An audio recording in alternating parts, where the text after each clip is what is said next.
I have the pleasure to present to you Dr. Martin Luther King, Jr.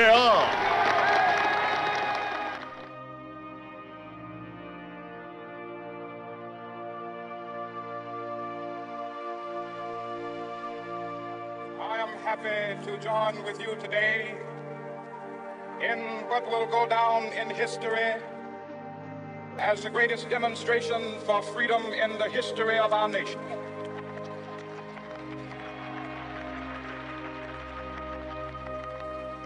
Five score years ago, a great American in whose symbolic shadow we stand today signed the Emancipation Proclamation.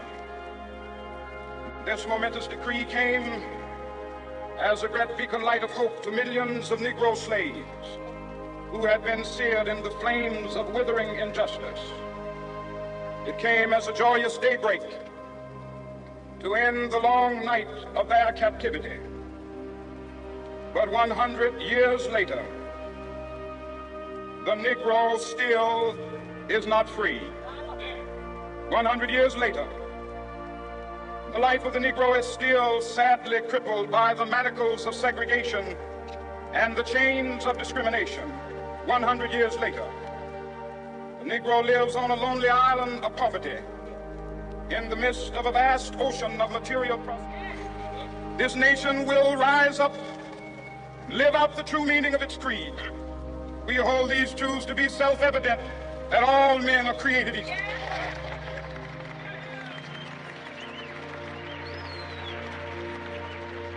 I have a dream that one day on the red hills of Georgia, sons of former slaves and the sons of former slave owners will be able to sit down together at the table of brotherhood. I have a dream that one day, even the state of Mississippi, a state sweltering with the heat of injustice, sweltering with the heat of oppression, be transformed into an oasis of freedom and justice. I have a dream.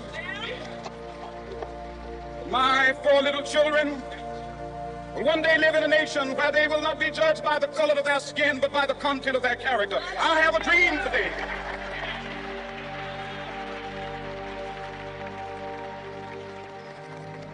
I have a dream that one day, down in Alabama, with its vicious racists, with its governor having his lips dripping with the words of interposition and nullification, one day right there in Alabama, little black boys and black girls will be able to join hands with little white boys and white girls as sisters and brothers. I have a dream today.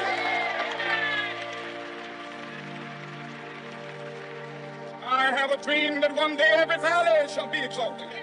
Every hill and mountain shall be made low, the rough places will be made plain, and the crooked places will be made straight, and the glory of the Lord shall be revealed, and all flesh shall see it together. This is our hope. This is the faith that I go back to the South with. With this faith, we will be able to hew out of the mountain of despair a stone of hope. With this faith, we will be able to transform the jangling discords of our nation into a beautiful symphony of brotherhood. With this faith, we will be able to work together, to pray together, to struggle together, to go to jail together, to stand up for freedom together, knowing that we will be free one day. This will be the day. This will be the day when all of God's children be able to sing with new meaning, "My country, tears of thee. Sweet land of liberty, of thee I sing. Land where my fathers died, land of the pilgrim's pride. From every mountainside, let freedom ring. And if America is to be a great nation, this must become true. So let freedom ring from the prodigious hilltops of New Hampshire. Let freedom ring from the mighty mountains of New York. Let freedom ring from the hiking Alleghenies of Pennsylvania. Let freedom ring from the snow-capped Rockies of Colorado. Let freedom ring from the curvaceous slopes of California. Not only that, let freedom ring from Stone Mountain of Georgia. Let freedom ring from Lookout Mountain of Tennessee. Let freedom ring from every hill and molehill of Mississippi, from every mountainside.